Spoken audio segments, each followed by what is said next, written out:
warahmatullahi wabarakatuh. Perkenalkan, kami dari kelompok 6 yang beranggotakan Dina Fauziah, Nabila Jatihanani, Ruri Purwanti, Natasha Putri, dan Siti Halimah. Di sini kami akan menjelaskan mengenai mikroba dalam bidang pertanian. Zaman sekarang dalam bidang pertanian semakin bergerak ke arah pertanian organik, yang dimana para petani ataupun para orang-orang atau ahli dalam bidang pertanian ini lebih sadar akan kelestarian lingkungan, dan mereka meyakini bahwa bahan makanan yang dihasilkan dengan menerapkan pertanian organik ini akan lebih sehat. Kemudian, bidang pertanian organik ini tidak menggunakan pupuk kimia buatan ataupun pestisida, namun pertanian organik ini bisa diganti dengan menggunakan biofertilizer atau pupuk hayati, pupuk kandang, yang dimana bisa menjadi alternatif yang lebih baik dan dapat menghasilkan bahan makanan yang lebih sehat. Dalam bidang pertanian terdapat beberapa jenis mikroba, contohnya ada Azotobacter sp, Rhizobium sp, kemudian ada juga mikorrhiza yang dimana dapat merombak selulosa, dan mikroba tersebut efektif jika digunakan atau dijadikan sebagai biofertilizer pada pertanian organik. Biofertilizer sangat bermanfaat sebagai pendukung dan penyediaan unsur hara bagi tanaman. Biofertilizer juga dapat menyediakan lingkungan yang rhizosfer, sehingga pada akhirnya akan mendukung tingkat pertumbuhan dan produksi pada tanaman. Sebelum membahas mikroba dalam bidang pertanian lebih lanjut, alangkah lebih baiknya kita mengetahui terlebih dahulu apa itu mikroba.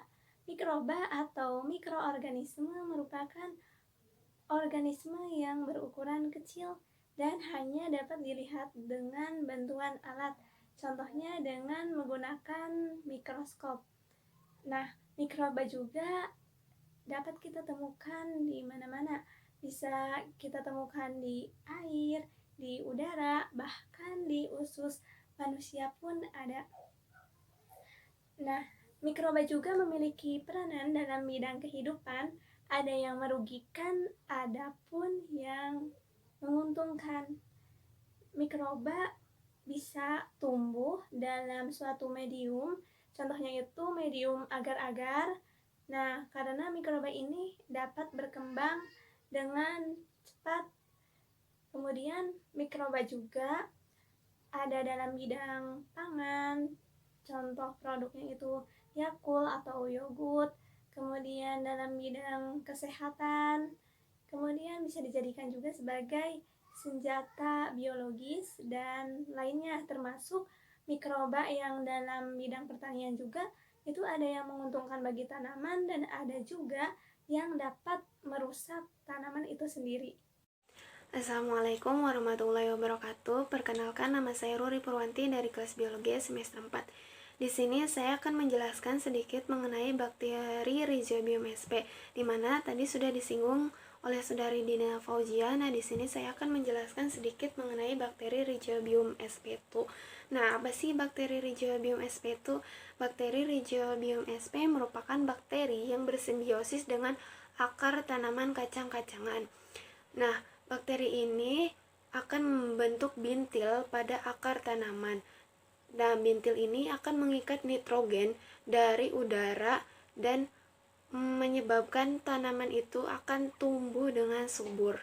Nah, Rhizobium adalah bakteri yang bersifat aerob, tidak berspora, dan merupakan bakteri gram negatif, memiliki bentuk batang, sedangkan koloninya yaitu berwarna putih dengan bentuknya yaitu sirkular, merupakan penambat nitrogen yang hidup di dalam tanah dan bersimbiosis dengan sel akar dan juga merupakan bakteri yang bersifat host spesifik atau spesies Rhizobium cenderung membentuk nodul akar pada satu spesies tanaman.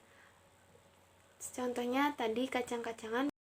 Nah, Rhizobium itu sendiri memiliki arti, yaitu rhizo yang artinya akar dan bios yang berarti hidup. Nah, bakteri Rhizobium ini berasal dari udara. Nah, selanjutnya yaitu manfaat dari bakteri Rhizobium sp. Nah, apa sih manfaat dari bakteri Rhizobium sp? Manfaatnya yaitu untuk meningkatkan pertumbuhan dengan mengubah arsitektur akar. Nah, kemudian memproduksi sideroperes dan menurunkan tingkat etilen. Nah, dapat menambahkan N dari udara merupakan hal yang sangat penting karena saat ini harga pupuk terus meningkat sehingga diharapkan dapat mengurangi penggunaan pupuk nitrogen. Sehingga ini sangat menguntungkan bagi para petani. Akan menjelaskan tentang peranan mikroba yang menguntungkan di bidang pertanian. Secara umum itu yang pertama ada memfiksasi nitrogen dari atmosfer, yang kedua itu dekomposisi sampah dan residu organik sehingga lebih aman untuk lingkungan, yang ketiga itu menekankan patogen tular tanah, yang keempat meningkatkan ketersediaan hara, untuk yang kelima itu degradasi racun yang berasal dari pestisida atau bahan kimia lainnya, yang keenam menghasilkan antibiotik dan bahan aktif lainnya, yang ketujuh menghasilkan molekul bahan organik sederhana untuk diserap tanaman, yang kedelapan melarutkan unsur hara yang tidak terlarut.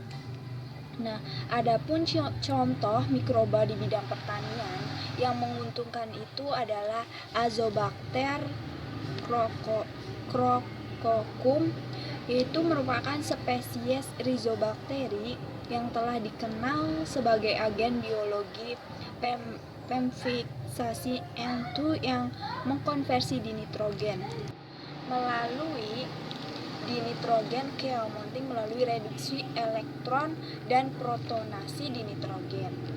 Nah, Azobacter crococum ini juga dikenal sebagai pengendali penyakit tanah karena kemampuannya itu menghasilkan senyawa antibiotik antifungi yang membantu berkecambahan benih, menghasilkan fitohormon IAA untuk merangsang pertumbuhan dan pemanjangan batang tanaman, mempunyai kemampuan dalam memproduksi vitamin dan zat pengatur tumbuh seperti IAA, quinotin, dan giberellin.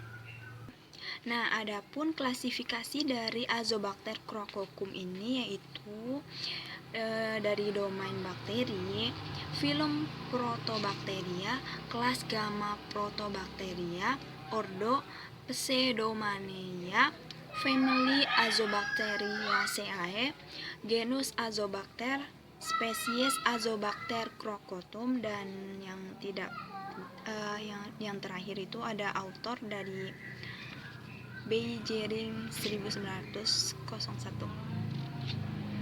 Selain bakteri yang menguntungkan, terdapat juga bakteri yang merugikan. Salah satunya yaitu Xanthomonas oryzae. Saya Natasha Putri akan menjelaskan mengenai Xanthomonas oryzae. Nah, Xanthomonas oryzae adalah bakteri gram negatif yang menyebabkan hawar daun pada padi atau HDB. Nah, HDB ini merupakan penyakit penting di beberapa negara penghasil padi di dunia karena menyebabkan kerugian hasil panen yang sangat drastis. Penyakit HDB ini atau hawar daun ini menyerang saat musim hujan atau musim kemarau yang basah dengan kelembapan tinggi dan kondisi tanah yang banyak mengandung zat nitrogen. Nah, gejala tanaman yang terinfeksi oleh bakteri Xanthomonas ini yaitu pada tanaman muda akan menimbulkan gejala kelesak, sedangkan pada tanaman dewasa gejalanya yaitu munculnya bercak daun yang dimulai dari bagian tepi lalu menyebar dan daun terlihat mengering. Pada tingkat yang lebih parah menyebabkan kematian tanaman padi secara keseluruhan. Nah, cara penginfeksian dari penyakit HDB ini yang disebabkan oleh Xanthomonas oryzae ini yaitu dengan menginfeksi masuk melalui luka atau lubang alami berupa stomata dan merusak klorofil daun. Nah, akibat klorofilnya rusak, maka kemampuan tanaman untuk berfotosintesis itu menurun dan berdampak pada matinya tanaman dan pengisian gabah yang tidak sempurna. Adapun cara-cara pengendalian untuk menghindari penyakit HDB yaitu yang pertama dilakukan dengan menggunakan bakterisida. Bakterisidanya yaitu yang memiliki kandungan tembaga hidroksida yang lalu disemprotkan ke tanaman padinya. Yang kedua yaitu memilih padi varietas tahan. Saya akan melanjutkan materi mengenai mikroba pertanian yang merugikan pada spesies Phytophthora palmivora, yang dimana jenis bakteri ini salah satu patogen pada tanaman kakao. Phytophthora palmivora ini merupakan marga yang memiliki sporangium yang jelas terbentuk seperti buah jeruk nipis dengan tonjolan di ujungnya.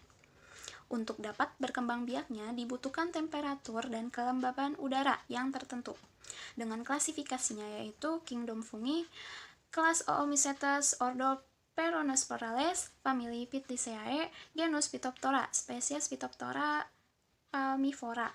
Pada perkembangan penyakit ini dipengaruhi oleh kelembaban, embun, dan cuaca basah yang membantu perkecambahan spora. Pelepasan dan penyebaran spora sangat dipengaruhi oleh cahaya gelap. Jika semakin tinggi populasi dari spora, maka akan semakin tinggi pula serangan yang terinfeksi.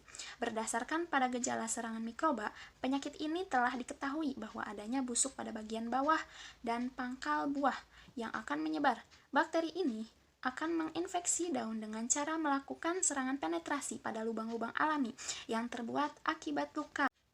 Padat patogen tanaman ini bereproduksi dengan membentuk sporangia, zoospora, chlamydospora, dan oospora.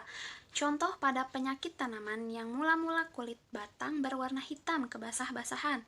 Kemudian dari batang yang basah itu akan mengeluarkan getah berwarna coklat dengan menjalar ke berbagai arah, sehingga sedikit demi sedikit membusuk pada daerah yang terkena penyakit. Akibat dari pembusukan ini, tanaman akan mengering dan mati.